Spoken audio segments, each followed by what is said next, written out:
हाँ जी, सत श्री अकाल। My name is Manru from Canadian nursing institute. आज मैं एक बहुत ही ज्यादा इंपॉर्टेंट टॉपिक के ऊपर वीडियो बनाने जा रही हूँ जिसका नाम है डायबिटीज मेलाइटस।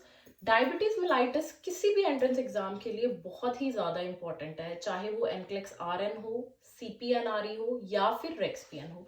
देखिए, सबसे पहले हम लोग बात करते हैं हमारी बॉडी के अंदर पैनक्रियाज नाम का एक ऑर्गन या फिर ग्लैंड प्रेजेंट है जो क्या करता है, हमारे ब्लड स्ट्रीम के अंदर ब्लड ग्लूकोज लेवल को बैलेंस करता है या फिर कह सकते हैं होम्योस्टेसिस करता है।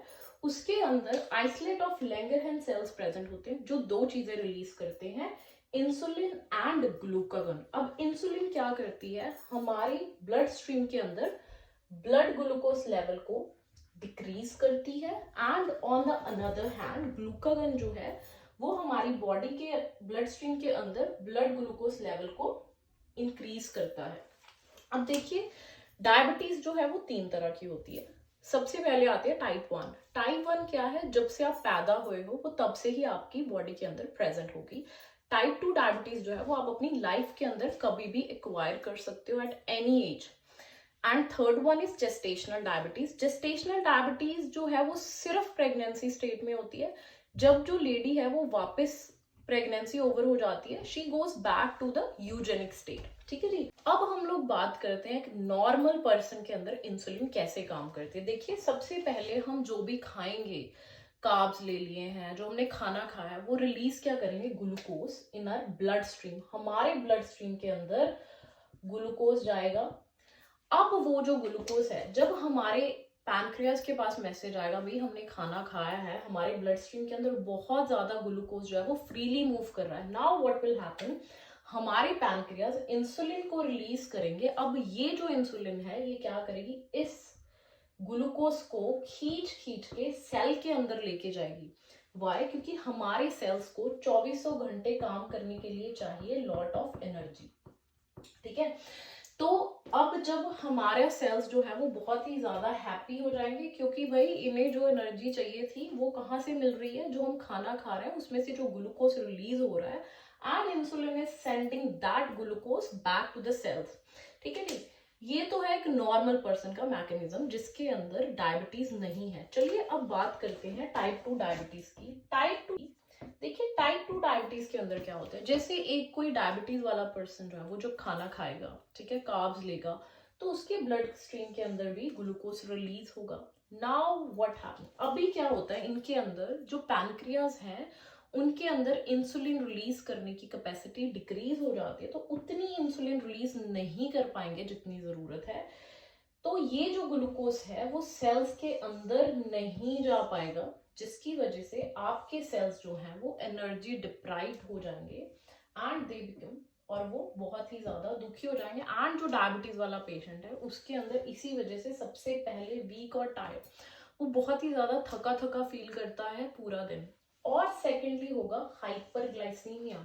अब देखिए, ये जो ग्लूकोज है वो कहाँ पे पड़ा है, ब्लड स्ट्रीम के अंदर।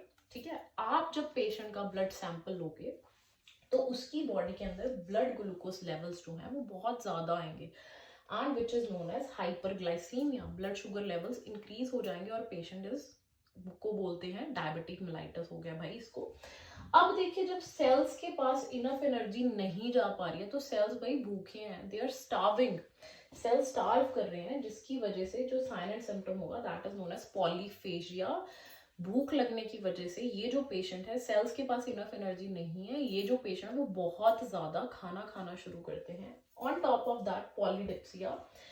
पॉलीडिप्सिया का मतलब क्या है कि वो लोग बहुत ही ज्यादा पानी पीते हैं। क्यों? क्योंकि ब्लड शुगर है भाई, ब्लड के अंदर शुगर ही शुगर है, बहुत ही ज्यादा कंसंट्रेटेड है, उसको डाइल्यूट करने के लिए हमारी बॉडी पानी पीना शुरू कर देती है। पॉलीयूरिया क्या है, बार बार यूरिनेट करते हैं टू एक्सक्रीट, जो तुम्हारे ब्लड के अंदर इतनी ज्यादा शुगर भरी पड़ी है उसको एक्सक्रीट करने की कोशिश करते हैं। अब देखिए, डायबिटीज मेलाइटस होता क्यों है, सबसे पहला जो रीजन है वो है हेरिडिटरी और फैमिली हिस्ट्री की वजह से होता है।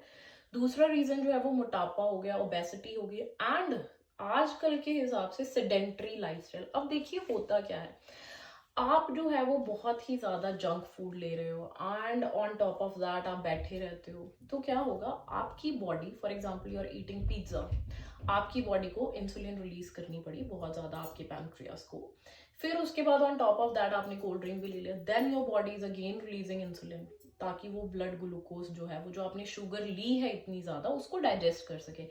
अब देखिए धीरे धीरे जो आपके पैनक्रियाज हैं वो बेचारे थक जाएंगे, वो टायर्ड हो जाएंगे इतना ज्यादा इंसुलिन रिलीज कर करके, तो आपकी बॉडी जो है वो बहुत ही ज्यादा टायर्ड हो जाती है, आपके पैनक्रियास थक जाते हैं इंसुलिन रिलीज कर करके, जिसकी वजह से टाइप 2 डायबिटीज मेलाइटस जो है वो आप अपनी लाइफ में एक्वायर करते हो।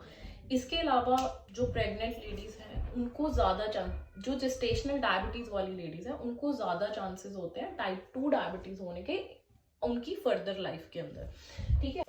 इसके बाद देखिए डायबिटीज मेलाइटिस की बहुत ज्यादा कॉम्प्लिकेशंस हैं, जैसे कि रेटिनोपैथी, विजन प्रॉब्लम हो जाती है, नेफ्रोपैथी, किडनी के अंदर प्रॉब्लम हो जाती है, वूंड हीलिंग हो गया, न्यूरोपैथी हो गया, न्यूरोपैथी के अंदर डायबिटिक फुट आता है which is another very very important topic, and सबसे जो इम्पोर्टेंट है दैट इज हाइपोग्लाइसीमिया। हाइपोग्लाइसीमिया के अंदर क्या होता है, जो ब्लड ग्लूकोज लेवल है दैट इज बिलो 70 mg/dl, हमारे यहाँ पे मिलीमोल यूज करते हैं, दैट इज 3.9 मिलीमोल पर लीटर से जब ब्लड ग्लूकोज लेवल डिक्रीज हो जाए उसको बोलते हैं हाइपोग्लाइसीमिया। अब देखिए hypoglycaemia they will not ask you directly, वो आपसे सीधा क्वेश्चन नहीं पूछेंगे भी हाइपोग्लाइसीमिया होगा तो क्या करोगे, वो आपको साइन एंड सिम्टम्स देंगे एग्जाम के अंदर। मैंने इसके लिए एक मेमोनिक याद किया, दैट इज आई वॉश।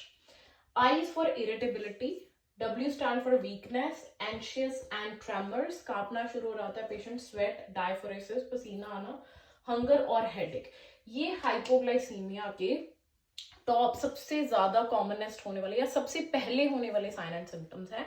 अब देखिए जब एक पेशेंट को हाइपोग्लाइसीमिया होगा तो आप ट्रीटमेंट क्या दोगे, दो तरह का ट्रीटमेंट होता है। देखिए सबसे पहले जब पेशेंट कॉन्शियस है, they will give you two situations। जब पेशेंट कॉन्शियस है तो आप क्या करोगे, you will give simple carb, simple carb जैसे कि ऑरेंज जूस हो गया, एप्पल जूस हो गया, हनी हो गया।